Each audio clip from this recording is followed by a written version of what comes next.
A nervous wreck. I have a message today that God impressed upon my heart. I knew back in October, so probably for at least a good month, I knew that I was going to be speaking today, and I trying to decide what I wanted to say, praying to God to give me a message. I had a few thoughts, but God impressed me with this.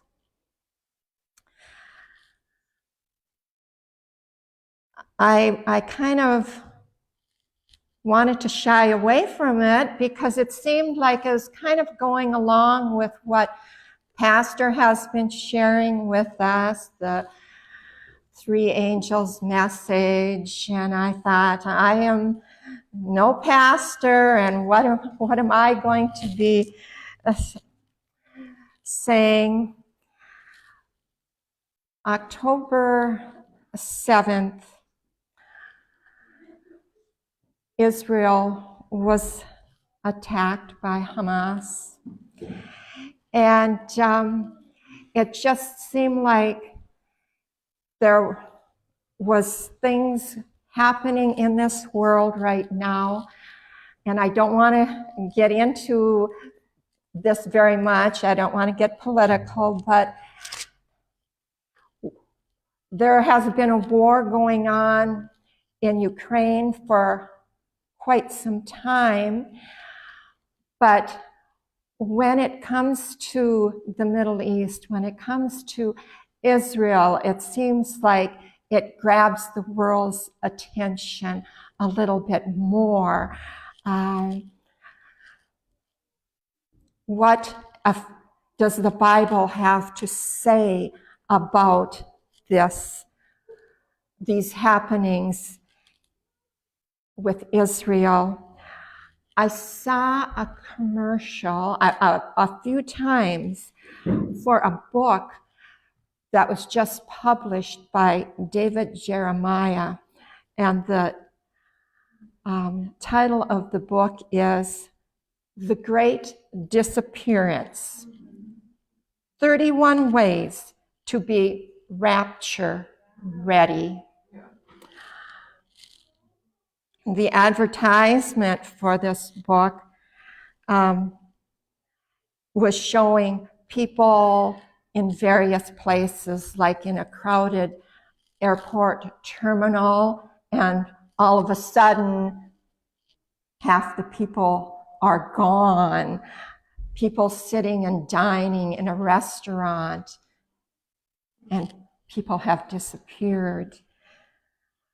One I remember was a delivery man putting a package on a doorstep, and as he was walking back to his delivery van, he disappears. All that's left is his cell phone. I looked online about this book, and it said that it has become an instant bestseller. The Wall Street Journal, USA Today, Publishing Weekly, all an instant bestseller. And it said in the write-up online, the rapture is the central event in biblical prophecy. And then it asks, what does it mean for us today? This book was published October 3rd, 2023. And do you think it was just a coincidence that it was published just 4 days before October 7th, when Israel was attacked? A time when people are questioning what the Bible has to say about what is happening in this world right now. Well, instead of turning to a book by David Jeremiah, I sought my answers in a little book called Last Day Events. And this was put together by the Ellen White trustees, or the trustees of the Ellen White estate. And it is a compilation of quotes taken from many different places, quotes of Ellen White. This book is not very big, but there are 2.5 pages of abbreviations for the sources so that you can know where these quotes are taken from. 2.5 pages of abbreviations that were quotes from Ellen White on last day events. And I think this is a much more reliable source than a book on the rapture by David Jeremiah. And I want to share with you from the very first paragraph in this book, and it's not even from the first chapter, it's like from the prologue, but it says, to the reader, Seventh-day Adventists believe they have been especially called of God to proclaim the good news of Christ's soon coming to a confused and dying world. And then it quotes Ellen White. She writes, great pains should be taken to keep this subject before the people. What does she say we should keep before the people? I'm going to read it to you again.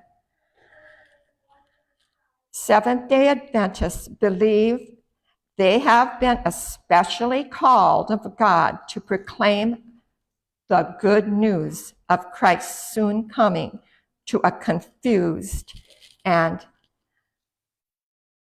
dying world. The good news of Christ's soon coming is what we need to be proclaiming to this world right now.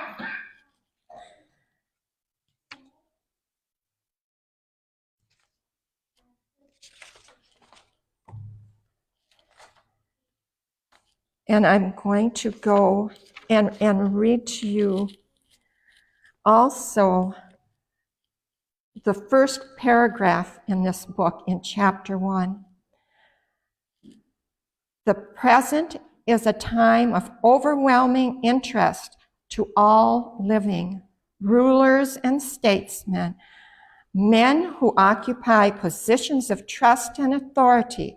Thinking men and women of all classes have their attention fixed upon events that are taking place about us. They are watching the relations that exist among the nations.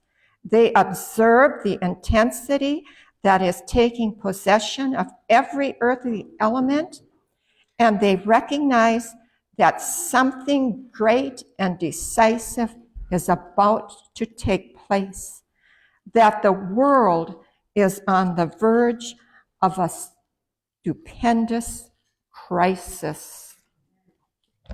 People, all walks of life, all nationalities, are seeing what is going on in this world, and they realize things are not going on as they always have, that something different is taking place.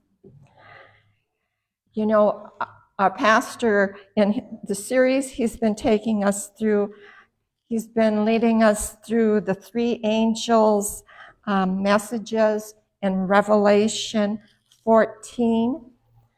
And let's turn there. And I'm going to tell you, I'm going to be giving your fingers some exercise today, looking at Bible verses, whether these verses are in a Bible like this or they're on your phone. You're still going to be using your fingers, getting some exercise.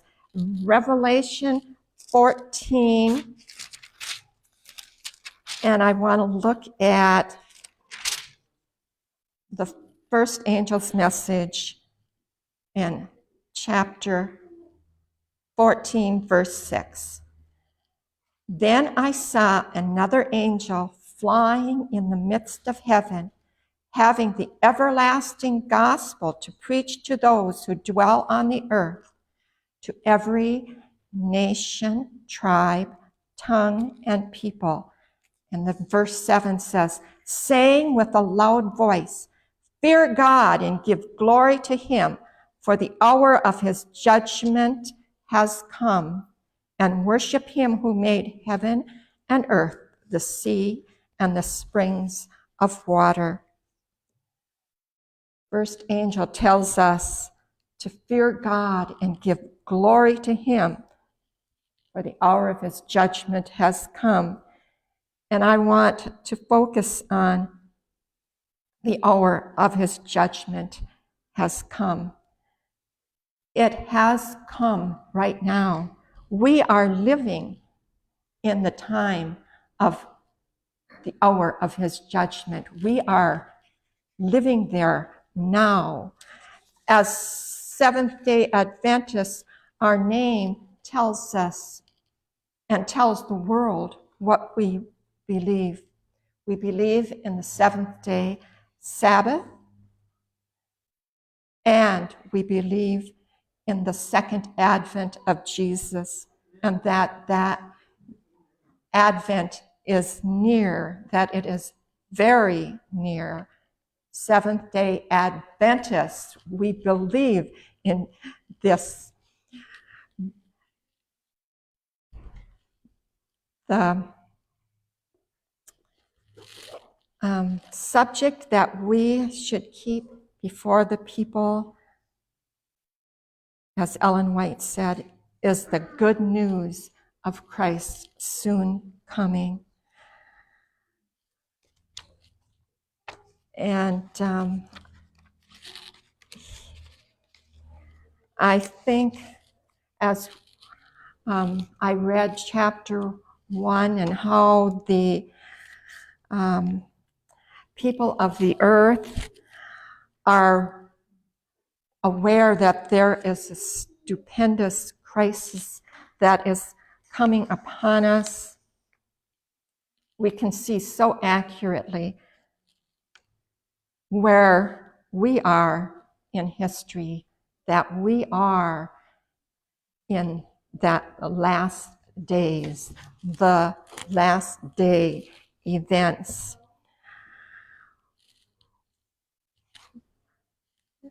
There is a need, Ellen White writes, of a much closer study of the Word of God, especially should Daniel and Revelation have attention as never before. The light that Daniel received from God was especially for these last days. You know, when I took this book out, and I've read it before, and I've gone through and picked out different quotes in it at various times. But this time, I was more impressed, not so much with what is happening in the world, the last day events,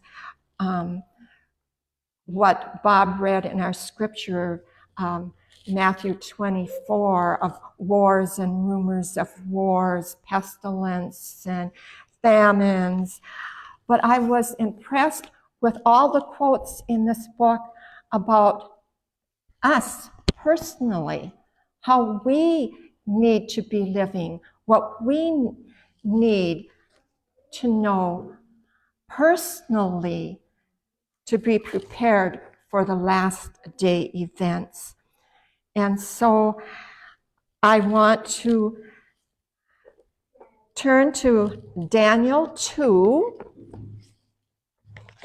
because as I read, Ellen White says we should especially be studying Daniel and Revelation. And the light Daniel received was given especially for us in these last days. Now you're all familiar with, I'm sure, Daniel 2 and the Nebuchadnezzar's dream and the image that he saw.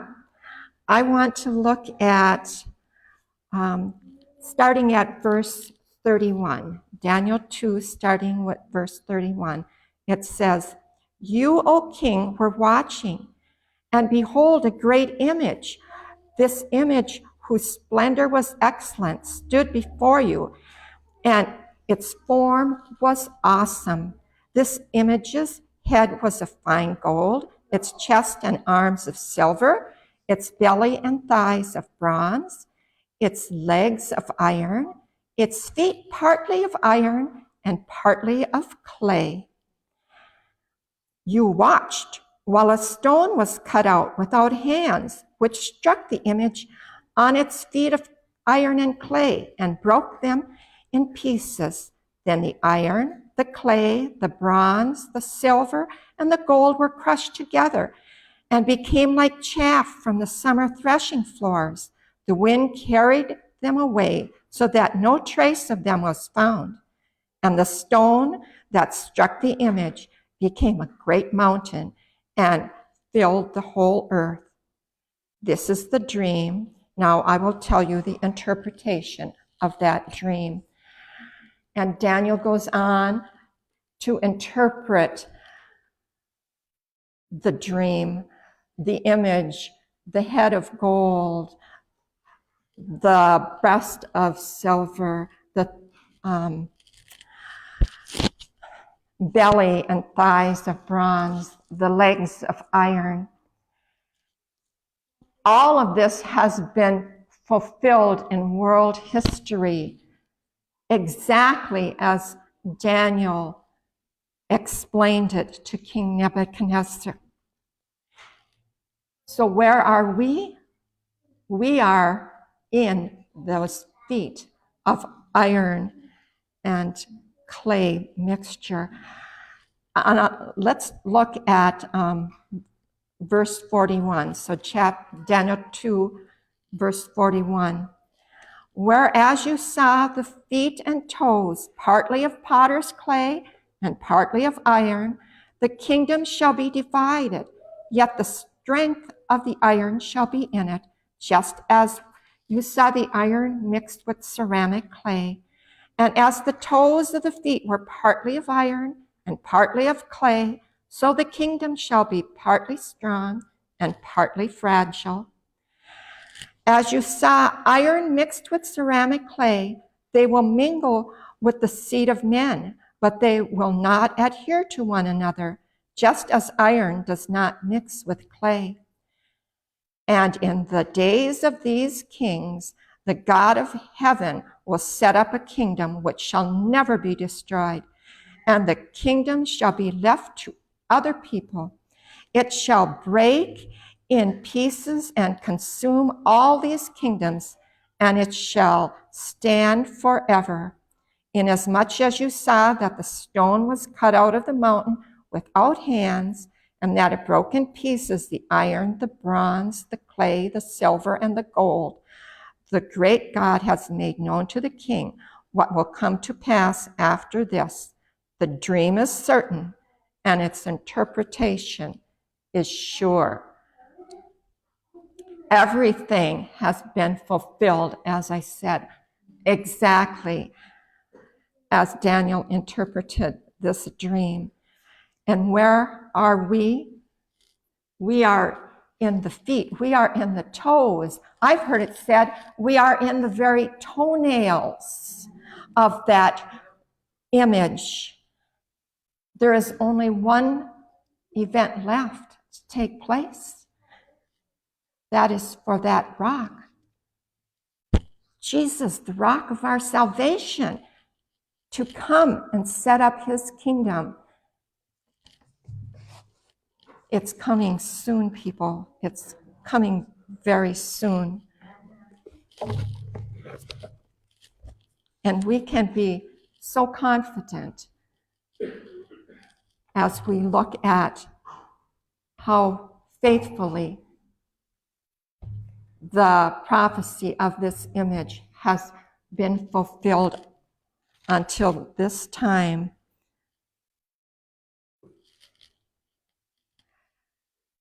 Ellen White writes, "There are many who do not understand the prophecies relating to these days, and they must be enlightened.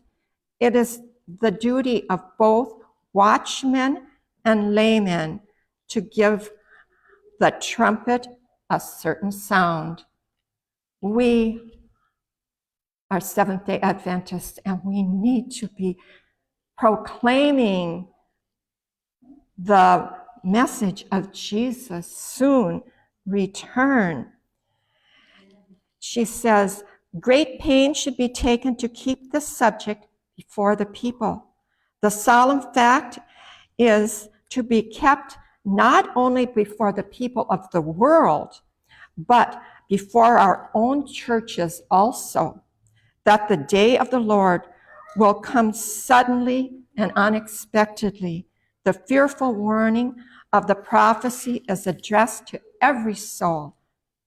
Let no one feel that he is secure from the danger of being surprised." We need to not only be sharing this message with the world, we need to be sharing it with one another. That is why when I thought about, the things that Pastor has been sharing with us, and am I going to be just a repetition, a little light after Pastor's great light? But we need to keep this message before the people of the world and before one another so we don't miss out, that we are not left surprised at his coming.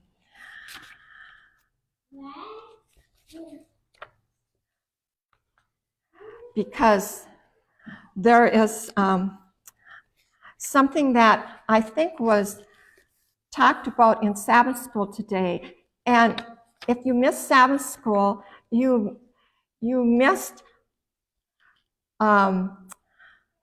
like a prologue to this message, because it seemed like everything, Daryl's talk this morning, the Sabbath school lesson, all inspiring us that we need to be out sharing with one another. And listen to what Ellen White writes. "I saw an immense ball of fire fall among the beautiful mansions, causing their instant destruction." And when I read that, I thought about bombings. I saw bombs being fired into Gaza and instant destruction. And I thought, is this something like what she saw? But she saw this immense ball of fire falling, causing instant destruction. And then listen, "I heard somebody say, 'We knew the judgments of God were coming upon the earth, but we did not know they would come so soon.' Others with agonized voices said, 'You knew? Why didn't you tell us? We did not know.'" We need to be telling this message. We want everyone to know. It would break my heart to have someone come to me say, why didn't you tell me? Why didn't you tell me? And I know in our Sabbath school today, it was brought up about a missed opportunity to share with someone. We need to pray that God will give us each the courage to share with others when He gives us the opportunity.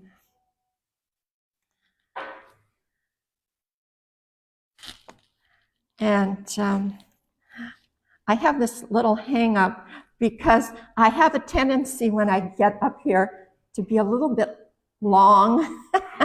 And it's been pointed out to me more than once.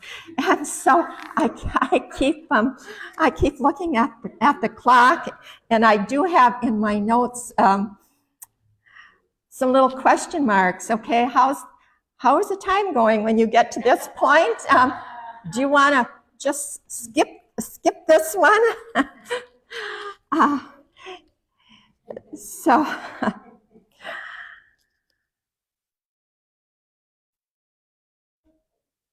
I have something that I'm going to skip, but this part I do not want to skip because this gives us such hope. Ellen White writes, "The world is not without a ruler. The program of coming events is in the hands of the Lord. The majesty of heaven has the destiny of nations as well as the concerns of His church in His charge. God is in control." When we see things going on around us in this world, when we see last day events, and we look at the turmoil that is going on, and if our minds begin to question, why God? Why is this happening? Remember, He is in control. He has not left us unprotected. What a comfort these thoughts can be. A loving God in control. In Matthew chapter 3, and in Matthew 24, verse 3, and this time I'm not going to have you look it up. Jesus is asked by His disciples, and this is part of what Bob read, "Tell us when these things will be." When will these things be? And here it's Ellen White writes, "God keeps a record with the nations. The figures are swelling against them in the books of heaven. And when it shall have become a law that the transgression of the first day of the week shall be met with punishment, then their cup will be full." God is keeping a record. And as I read earlier, He has a plan. He is in control.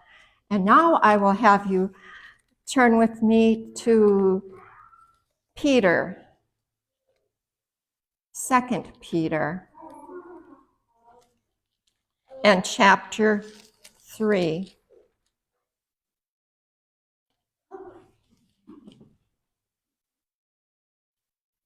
Second Peter 3,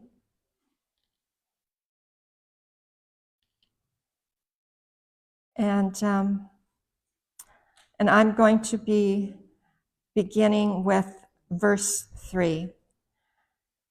Peter is writing and he says, knowing this first, that scoffers will come in the last day, walking according to their own lusts, and saying, where is the promise of his coming? For since the fathers fell asleep, all things continue as they were from the beginning of creation. Have you heard anyone make comments similar to that? I have, that, oh, there's always been wars and rumors of wars. There's always been pestilence. There's always been famine. This is nothing new. And Peter says that in the last days, this is going to be prevalent, that scoffers are going to come saying these things.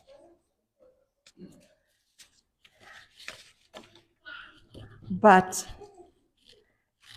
we know things are not continuing as they always have.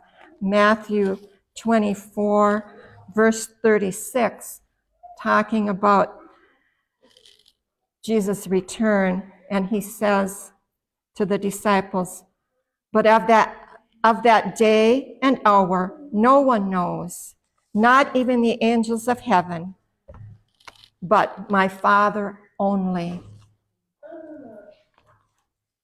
We trust, we believe, we understand that his coming is soon. But Jesus says we don't know the day or the hour. Don't let the scoffers discourage you.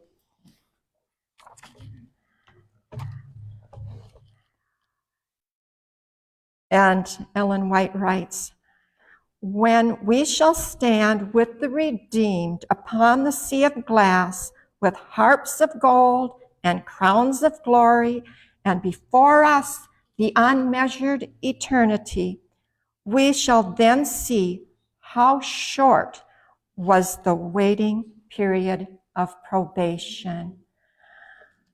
When we are redeemed and we have eternity, this waiting period, how long before you come, Lord?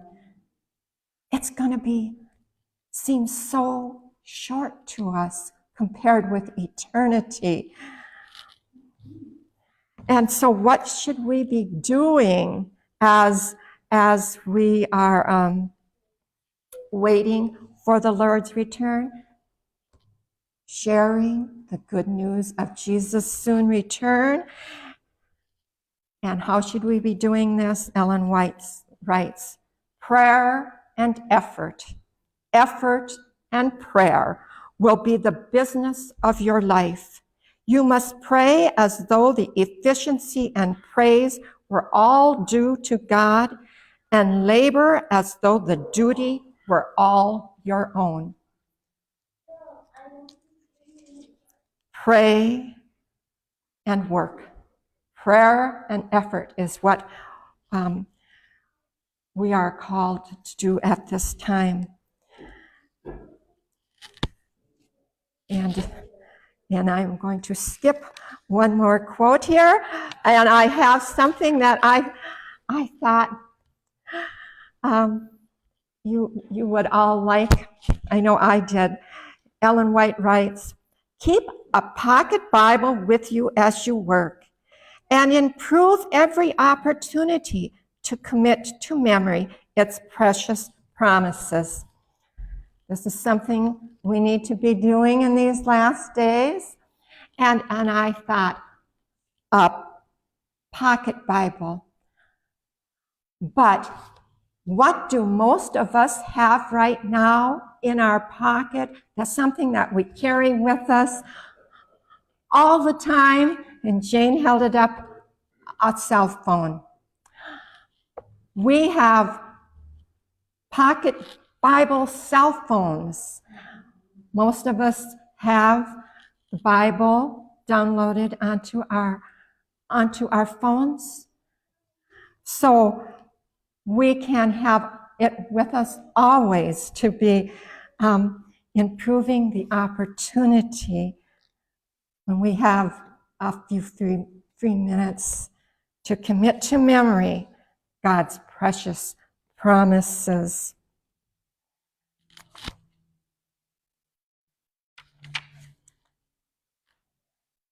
And she says, if you are right with God today, you are ready if Christ should come today. We don't need to be worrying about what's going on in the world. Our focus should be on being right with God, knowing Him, knowing His Word, prayer and effort, effort and prayer. Then we will be ready when Jesus comes.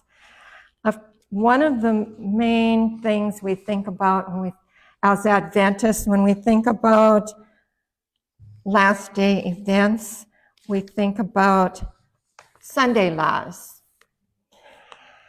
And I have a couple of quotes here from Ellen White. And it is looking at them in maybe a little different light than what at least I normally do about how the Sunday laws are going to come, how we're not going to be able to sell or buy, where our freedom of religion is going to be taken away from us. But from what I have been getting from reading in here the last couple of weeks, these laws may not be enforced to the full immediately, because she writes, if they should come here and say, you must close up your work and your presses on Sunday. You can't work on Sunday. You have to keep Sunday a holy day. I would say to you,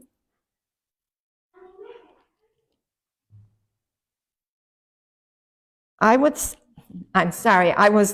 looking and I was saying, this doesn't sound right. She says, I would not say to you, if someone should come and say, to close your work and your presses on Sunday, I would not say to you, keep your presses going, because the conflict does not come between you and your God. We do not have to work on Sunday to be loyal to God's commandment. If we are told not to work on Sunday,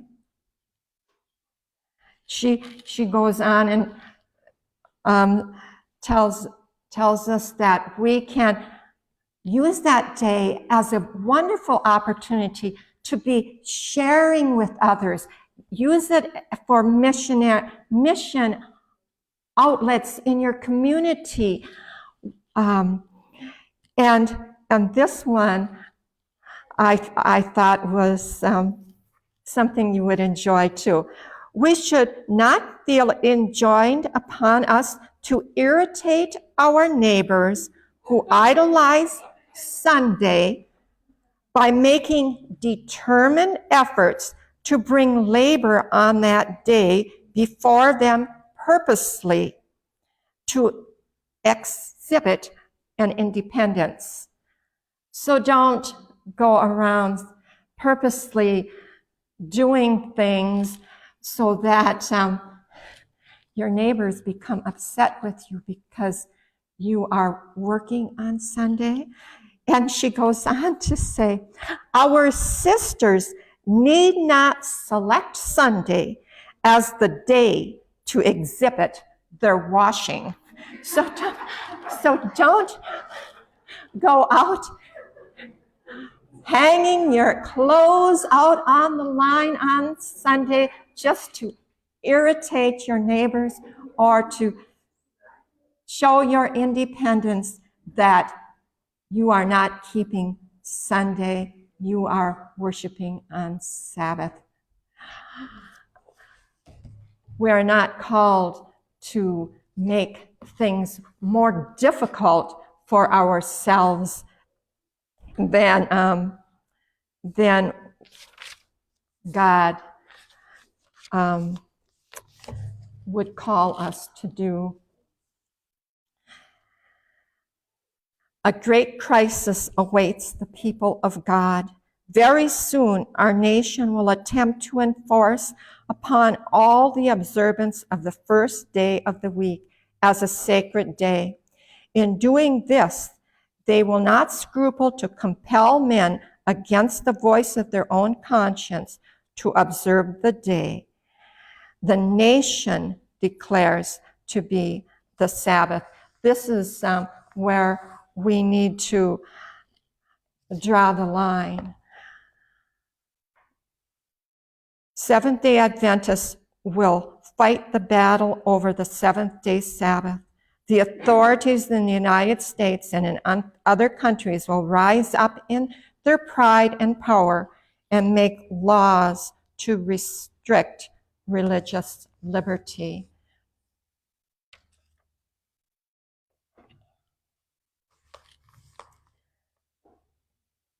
Do you worry about when that time comes, about how you will be able to stand when the laws of this country say you cannot buy or sell unless you receive the mark of the beast?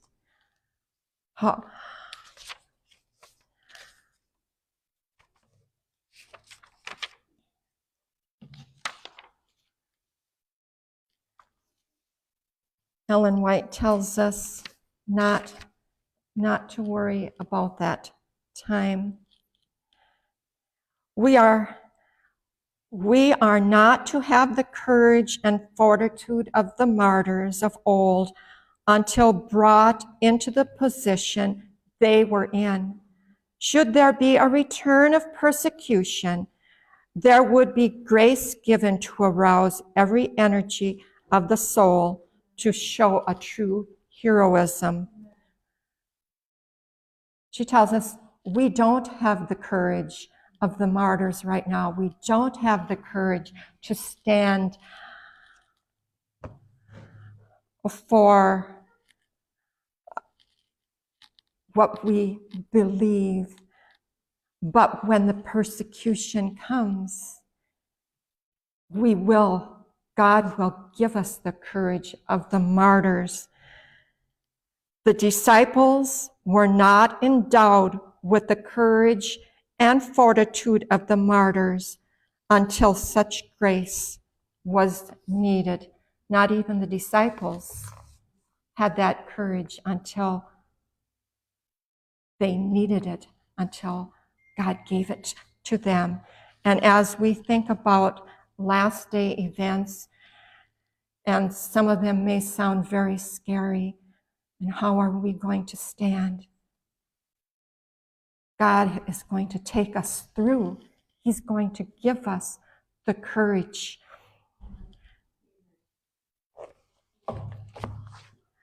Because we know that right now we have religious liberty. We know right now we can gather here on Sabbath morning and worship, but there's going to come a time when this liberty is going to be taken away from us.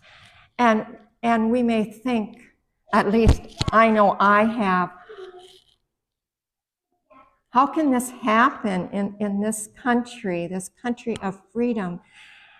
And look at how quickly our lives were changed when COVID-19 came. Think of the freedoms that were taken from us. We did not meet here in church for quite some time. We were meeting on Zoom. And there can come a time when we cannot meet here or meet on Zoom.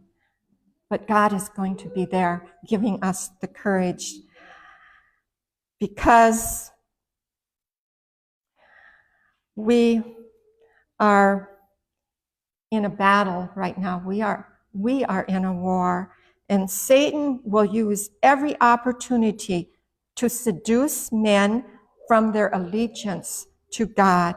He and the angels who fell with him will appear on the earth as men seeking to deceive. God's angels also will appear as men and will use every means in their power to defeat the purposes of the enemy. We are going to be caught kind of in the crossfire. Satan is attacking, using any means he can to get us to walk away from God. And God's angels are going to be there protecting us. And here is a scary thought. Evil angels in the form of men will talk with those who know the truth. We believe that we know the truth. They will misrepresent and misconstrue the statements of the messengers of God. Have Seventh-day Adventists forgotten the warning given in the 6th chapter of Ephesians? We are engaged in a warfare against the hosts of darkness. Unless we follow our leader, and that is capitalized, that leader is Jesus. Unless we follow our leader, Jesus, closely, Satan will obtain the victory over us. And she says, have we forgotten the warning given in the 6th chapter of Ephesians? Do you know what the 6th chapter of Ephesians says? Let's turn there.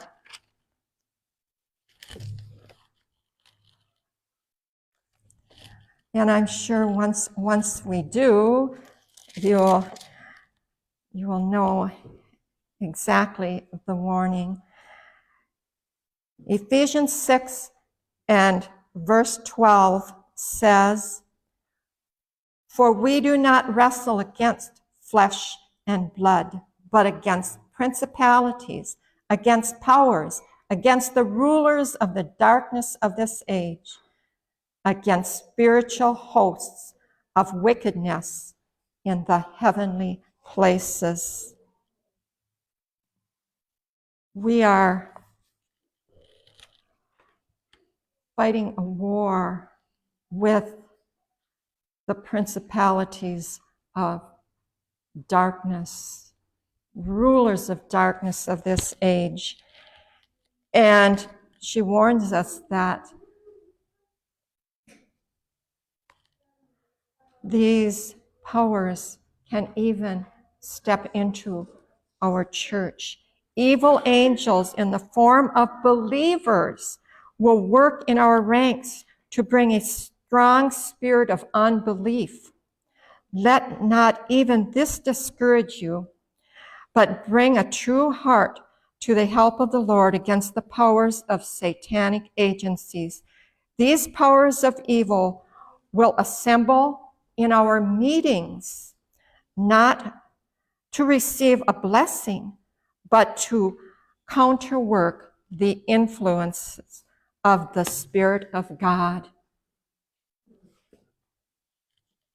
We are wrestling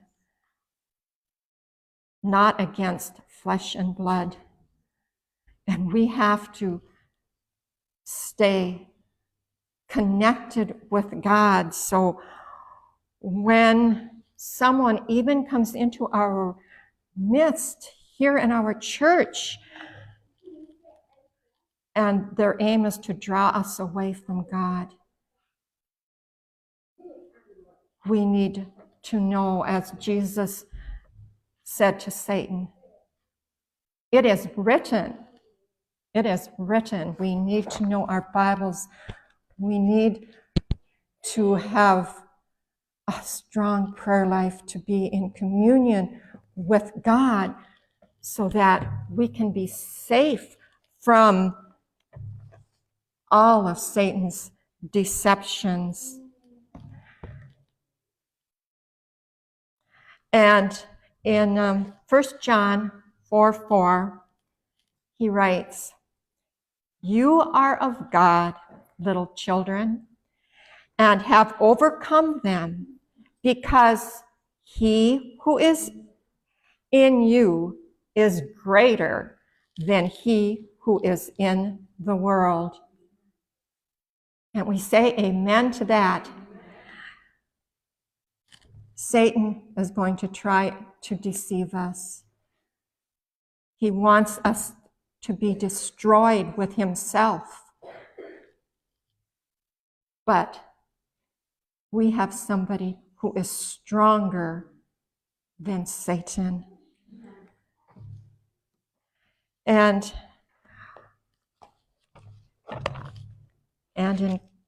as I'm winding down here, I want to just say something taken from the very end of this book, and the chapter is titled "The Inheritance of the Saints." This is what we're looking forward to. Human language is inadequate to describe the reward of the righteous. It will be known only to those who behold it. No finite mind can comprehend the glory of the paradise of God. And I have one more verse I'd like you to look up with me, and it's 1 Corinthians chapter 2 and verse 9. 1 Corinthians 2 and verse 9 says, "But as it is written, eye has not seen, nor ear heard, nor have entered into the heart of man the things which God has prepared for those who love him." Isn't that something that we are just waiting for? We can't even imagine the marvelous things that God has prepared for us. Let us all be faithful and being like Jesus said to his parents after they had lost him for 3 days. "Didn't you know I should be about my Father's business?" Let each one of us be about our Father's business. So when Jesus comes very, very soon, he's going to take us to this place where God has prepared for us a home that cannot even begin to enter our imaginations.